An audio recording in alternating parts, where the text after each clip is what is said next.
Armed Forces of the Philippines nanguna naman sa municipal-wide medical mission sa bayan ng Lawak, Pangasinan. Para sa detalye ng balitang yan, kasama natin Idol Denise Brillante. 104.7 IFM Report.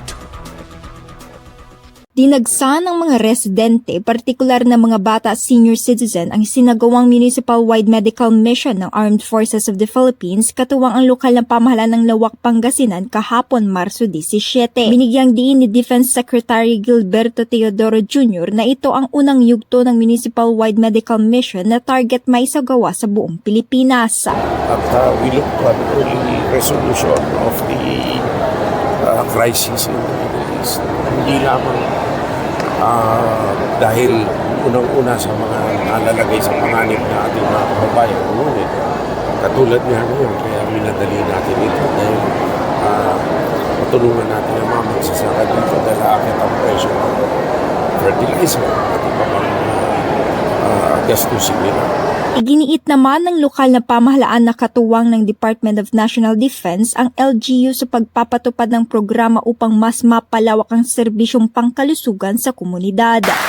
Datayo ti kaunaan iti Pangasinan nga napalan ni ako sekretaryo.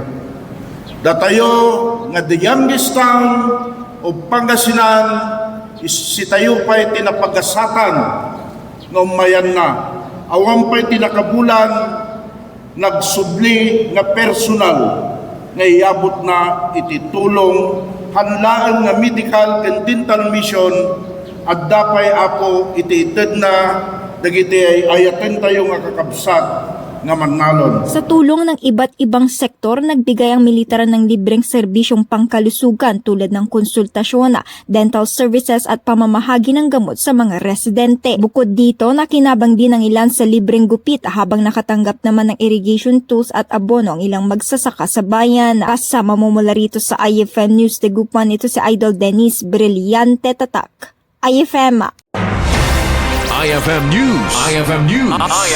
IFM News.